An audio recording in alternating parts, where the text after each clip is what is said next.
Disney's Hollywood Studios was Walt Disney World's third gate, but the park you can visit today is nothing like what you could experience a decade ago. This theme park opened as a movie studio park before undergoing one of the most aggressive transformations of any Disney park. Now, you'll find popular intellectual properties like Star Wars and Toy Story around every corner. And more importantly, some of the best attractions Disney has ever created. Find out why this is such a top-heavy park in this review. Universal Studios contemplated the idea of adding an amusement park in the Orlando market back in the early 1980s. This would be a studio theme park in the same ilk as their Hollywood park.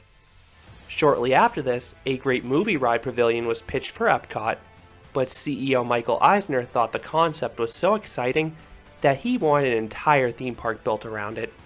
This meant two different movie studio themed parks were on the way to Central Orlando. Disney was able to open their park a year before Universal in 1989. The park opened as Disney-MGM Studios, with the MGM being the famous media company Metro-Goldwyn-Mayer. This park had just two rides on opening day, in the Great Movie Ride and the Backlot Studio Tram Tour. Then there were some shows and working studio backlots to differentiate itself from the resort's other parks. The park most notably got two of the most intense Disney attractions of all time in the 1990s, with the Twilight Zone Tower of Terror and then Rockin roller coaster. These two attractions made it particularly appealing to teenagers and adults, especially when Universal was set to open their Islands of Adventure thrill park. In 2008, the MGM licensing ended and the park was renamed Disney's Hollywood Studios, but the changes were just beginning. In the 2010s, the park received a complete facelift. The working sound stages were gone, and the studio-like attractions were being phased out. Instead, Disney started to add attractions based on their highly popular properties like Toy Story and Star Wars. Sure, these were based on movies, but the lands were not designed to make it feel like you were creating a movie. Rather, you were teleported directly into the lands made popular by the big screen. This also meant the retirement of the park's old icons and attractions. For years, the Water Tower and giant Mickey Sorcerer's Hat served as landmarks. Both were demolished. The Chinese Theater was home to the Great Movie Ride. The theater still stands, but the park's old signature dark ride has been completely gutted and transformed into Mickey and Minnie's Runaway Railway. Last but not least, the old studio backlot tram tour ride was completely demolished to allow for the Toy Story Land and Galaxy's Edge expansions. It's incredible how much this park received in such a short time frame. Now you have a contrast of lands based on the California streets and neighborhoods and big budget IPs, but I don't mind the drastic shift in a few lands because the park looks fantastic.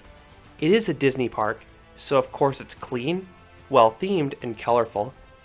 You enter in Hollywood Boulevard, which has all sorts of shops and restaurants, much like Main Street, USA. If you bear right, you'll head down Sunset Boulevard towards the iconic Tower of Terror and Rockin roller coaster. On the other side of the park, you have Echo Lake and Grand Avenue. Both these areas have IPs, but the general feel of the area is based on their California counterparts. If you complete the loop, you'll pass through the new areas. Star Wars Galaxy's Edge is the most immersive area in the park. Guests travel to the specifically designed planet of Batuu. Here you'll find popular characters, both heroes and villains, giant spaceships, plus unique shops and eateries. And there's a lot of little details to look at because everything is themed. Toy Story Land looks like Andy's backyard, and I love the oversized toy decorations, plus Slinky Dog Dash hooting and hollering throughout the area. Finally, this leads back to Animation Courtyard, which is still designed to look like a backlot with some shows for guests to watch. This park isn't too difficult to navigate. You have a dead end by Sunset Boulevard, but the rest of the park forms an oddly shaped loop. The one path that may not be readily apparent on a first-time visit is that you need to go behind Mickey and Minnie's Runaway Railway to reach Toy Story Land. It always seemed odd to me there wasn't a cut-through back there once you head towards Echo Lake. One area that feels awkwardly dead right now is the remnants of Pixar Place. This is a dead-end street that used to have the entrance to Toy Story Mania, but now it's just this awkward cavity with no attractions. And there's nothing Disney can do about it because it's blocked by the show buildings for Toy Story Mania and Mickey and Minnie's Runaway Railway on two sides. Then the final side is a wall blocking Galaxy's Edge. Now let's talk about the arrival experience. If you come by car, you'll need to pay $25 to park in the large lot. If you're staying at a Disney resort or a nearby hotel, you have a few options. All can use the complimentary buses. Some hotels can use the Skyliner aerial tram cars. Then you have the Epcot resort area. The hotels in this area can use the Friendship boats. Or you can walk if you don't want to wait for a boat. You can also use these boats and walk if you want to park hop between Epcot and Hollywood Studios. Epcot's International Gateway entrance is roughly a 1-mile walk or a 20-minute boat ride from Hollywood Studios. As of 2022, this park costs between $109 to $159 depending on the day, making it one of the priciest parks in the world. The price per day can decrease dramatically if you buy a multi-day ticket for Disney World. One of the most frustrating things about Hollywood Studios is that it can often feel congested between the pathways and lines. This park routinely is the worst waits per attraction on average across the resort. There are 2 reasons for this. 1, this park just doesn't have many rides to suck people off the midway. 2, a high percentage of those rides are e-tickets, which are the cream of the crop when it comes to Disney rides. So when you only have a small amount of rides, many of which are super popular, you have a recipe for long waits. There are many days where all major rides will have lines exceeding an hour.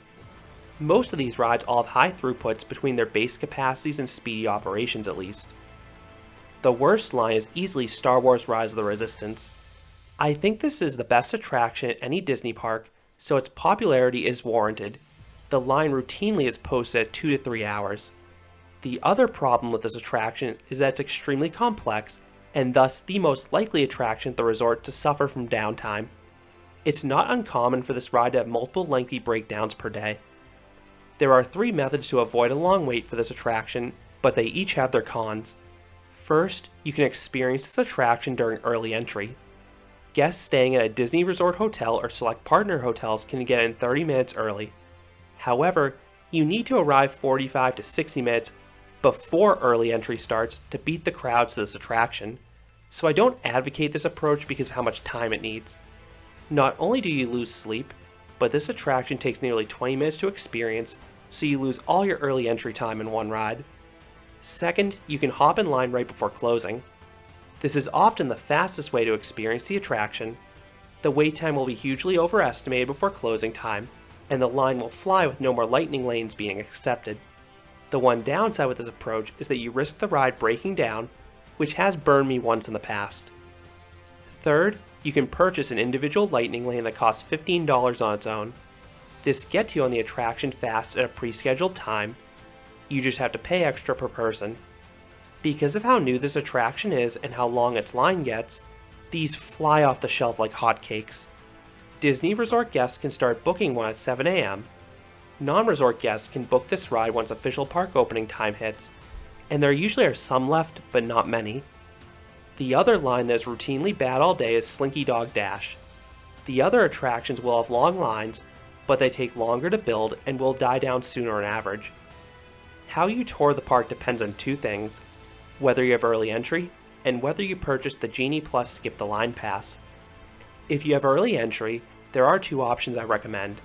If you arrive 30 or so minutes before early entry starts, I would begin with Slinky Dog Dash. You should be one of the first people on this coaster, and because it's a quick attraction, you can often experience Toy Story Mania while it's still a walk-on afterwards, and then get over to one more attraction like Runaway Railway or Millennium Falcon before the non-resort guests can enter the park. If you arrive right at the start of early entry, I would start with Tower of Terror. You can usually ride this 2 or 3 times with no wait, and then you can usually head over to Rockin roller coaster while it also has a short line. The latter does have a single rider line though. Just note it's often not worth it if you see it extending down the ramp outdoors. It does not move fast. These 2 rides are my early morning targets if I don't have early entry as well. Genie Plus is a skip the line service that costs $15 per day per person. I would recommend it. While there is a good chance the major rides will run out of availability by the mid-afternoon, you should still be able to skip at least 3 or 4 of the headliners, which alone is worth it. Plus, keep refreshing and you may get lucky and get more. Starting at 7 a.m. on the day you're visiting, you can start booking skip the line passes or lightning lanes for the attractions. The one that disappears the fastest is Slinky Dog Dash. That one can run out in minutes, so this should be your top priority if you want to skip that line. The other ones to grab later in the day are Tower of Terror, Rockin Roller Coaster, Millennium Falcon Smugglers Run, and Runaway Railway when it's on this tier. It sometimes is an individual lightning lane, much like Rise of the Resistance. The latter is never included in this service. It's the individual lightning lane as noted earlier. This is an entirely separate thing. You can book one lightning lane every 2 hours, or as soon as you use your most recent lightning lane, whichever comes first. You can use it on each attraction once per day per person. I recommend using this tool to hit the rides you didn't ride early in the morning. This will help you skip the long lines midday. You then want to fill in the middle of the day with shows when you're tired of waiting, or if you're waiting for those lightning lanes. The popular shows can fill up, but if you arrive at least a few minutes before the show starts, you should get in. One touring note with this park is that it's usually one of the best parks at Disney World for a stormy day, because many of those attractions are indoors or covered, and they will not have their operation interrupted. Now let's move on to the fun stuff, the attractions. One of the best aspects about this park is how even small guests can ride most attractions. Outside the first coaster I'm going to mention, guests 40 inches or taller can ride everything at this park. Hollywood Studios has 2 roller coasters, and both have launches. The wilder of the two is Rockin Roller Coaster. This indoor coaster is a strong initial launch, 2 forceful inversions in the first half, and a great onboard soundtrack as you rumble through the darkness. I find the layout to be pretty front-loaded, but it is a rare older Vekoma that manages to be smooth start to finish. The more family-friendly of the 2 coasters, and the one that I think is better, is Slinky Dog Dash. This mock coaster glides through Toy Story Land, zipping past pathways and toy structures. The ride isn't intense, but it has great visuals, and the nearby sounds really elevate the experience, which I cover in a review. Like many Disney parks, this park has barely any flat rides. There's just one in Alien Swirling Saucers, a colorful and adorable attraction combining the motions of both teacup rides and whip rides into one fun attraction. It is worth a spin if it has a short wait, but know the cycle is obnoxiously short to keep that line moving. There also are not any water rides here, but there are some truly top-tier dark rides. Rise of the Resistance is the world's most immersive attraction and the best dark ride. This ride is a 20-minute experience with pre-shows that teleport you right into the action. Then the trackless dark ride seals the experience with fun motion and breathtaking visuals. I recommend going in as blind as possible, but I do have a review in this ride if you want to know everything going in. Mickey and Minnie's Runaway Railway is another trackless dark ride. This one brings you into a classic Mickey Mouse cartoon. The visuals are conveyed in an interesting manner with the animated walls plus the occasional animatronic, but they work flawlessly together, especially when you also have the motion of the vehicles. It is weird visiting this park without the great movie ride, but this is a much more exciting attraction in my opinion. Toy Story Mania is one of the best shooting dark rides in the world. The shooting mechanism is super rewarding and addictive. The 3D visuals are great. Then each level is a blast between the abundance of targets and the re-ride value trying to unlock all the secret ones. Twilight Zone Tower of Terror is the best ride system of any drop tower. You start with a highly immersive story and some dark ride scenes before experiencing one of the best drop sequences on any freefall attraction. The drops are only 13 stories tall, but they induce some great airtime and stomach drops. Plus, you also have these rapid ascents with even more sustained airtime. And the ride sequence is randomized, so you never know the order of the drops. Another good dark ride is Millennium Falcon Smugglers Run. This is a simulator crossed with a video game. 6 people work together across 3 different roles. Pilot is by far the best. Always request this role if possible. You have the most control over the experience as you guide the spaceship through the world. Gunner is decent. Switch to manual aim if you want to actually aim as opposed to just pressing buttons. I find Engineer the least engaging of the positions, which is why I never use the single rider line for this attraction. You'll board quickly, but you will get this role. Star Tours is a turbulent motion simulator past familiar Star Wars landscapes. I like how the ride switches locations between rides, so there's re-ride value here, especially if you're a fan of the franchise. Rounding out the attraction offerings are the shows. Pay attention to the show times for each of them so you can plan ahead how to see all the ones of interest. My favorite without a doubt is Fantasmic, which is the nighttime spectacular. This one is held in an amphitheater, unlike the counterpart Disneyland. It's not as intimate of a setting, as it requires you to arrive a bit earlier, but you do get a better view on average, and this show is special between the sights, sounds, and effects. I love all the pyrotechnics, particularly during the dragon sequence. Then the finale is magical, as you have that iconic soundtrack, and then you see all the characters ride by in the boat, and then Mickey fires all the fireworks into the sky. My favorite show during the daytime hours is the Indiana Jones Stunt Spectacular. It's based on one of my favorite films, and some of the stunts they pull off, especially on that scale, is shocking for a park show. Take that helicopter sequence for example. Beauty and the Beast is a nice stage adaptation of the feature film with all your favorite songs. The plot is a bit chopped up due to time, but you come to this one for the music. Voyage to the Little Mermaid may never reopen, but I liked this stage show again played the top songs from a popular film. And it was neat how the supporting characters were brought to life by strategically manipulated puppets. Then the younger guests will find some special character meet and greets, plus sing-alongs that will appeal to them. Another key component of your visit will be the food. If you want to try a sit-down restaurant, you will want to book these as far in advance as possible. The popular ones will sell out, but you can get lucky with availability on the day of if you keep refreshing and aren't too picky on the time. My favorite table service restaurant is 50's Primetime Diner. You have delicious comfort food, plus a playful waitstaff that will tease you. Think of this as a Disney-fied version of Dick's Last Resort. The best quick service place is Woody's Lunchbox. This is a quick service location, but know the nearby seating area is entirely outdoors, aka hot most days of the year, but the food is worth it. How much time you'll need at Hollywood Studios depends on your tastes. I think this can be a half-day park if you only care about the rides, but you will need to either maximize your use of Genie Plus and or efficiently use your time either at the start or end of the day. If you care about the shows too, and I definitely would, this easily becomes a full-day park. So do I recommend Disney's Hollywood Studios? Absolutely. This is personally my second favorite park at the Walt Disney World Resort. I love how strong the top-tier attractions are here. Rise of the Resistance, Tower of Terror, Runaway Railway, and Toy Story Mania are four of my favorite Disney attractions anywhere.